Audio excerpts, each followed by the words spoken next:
বিশেষ করে নিরাপত্তা নিয়োজিত পুলিশ বাহিনী সহ অন্যান্য বাহিনী তারাও দায়িত্ব পালন করার জন্য আজকের মাঠে রয়েছে।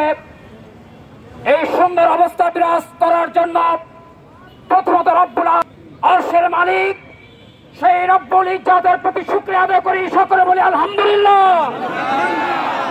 খুলনাতে জামাত ইসলামী খুলনা মহানগরে আজকের একটি বিশেষ উদ্যোগ গ্রহণ জনসাধারণকে জানিয়ে দিতে চাই, ইতিপূর্বে যে সরকার জগদ্দল পাথরের মতো জনগণকে নিষ্পেষিত করেছে, নির্যাতন করেছে, তার ফল আসা শুরু করেছে।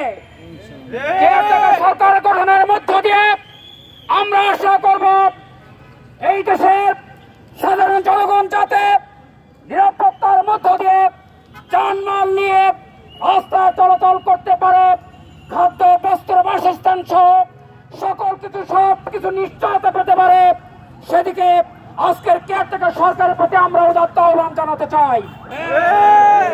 সংগ্রামী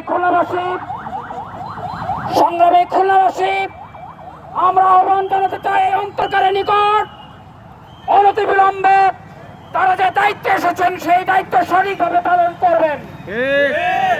এর ব্যতিক্রম হলে ছাত্র জনতা যেমন ভাবে ভূমিকা রেখে দেশ স্বাধীন করেছে, আমরাও ছাত্র জনতা মিলে সেই ভূমিকা রাখতে বদ্ধপরিকর। সংগ্রামী খুলনাবাসী, আজকের জামাত মহানগরে আয়োজিত এই সংক্ষিপ্তভাবে যারা আজকের দায়িত্ব পালন করবেন, মাননীয় পুলিশ কমিশনারের নেতৃত্বে রাজপথে মিছিল নিয়ে আসবেন, আমরা স্বাগত জানাবো।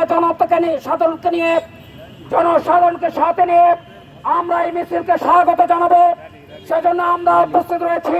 সাবেক আমির জননেতা মাওলানা আবুল কালাম আজাদ, মহানগরী আমির অধ্যাপক মাহফুজুর রহমান সহ অন্যান্য নেতৃবৃন্দ, প্রাণপ্রিয় খুলনাবাসী, আমরা রাজপথে ছিলাম, রাজপথে আমরা থাকবো ইনশাআল্লাহ।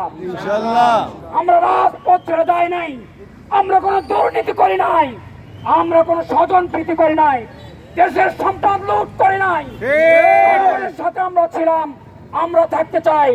আজকের ওই লোকেরা দেশ থেকে পালিয়ে গেছে, লক্ষ্য করেছে। আসুন সকল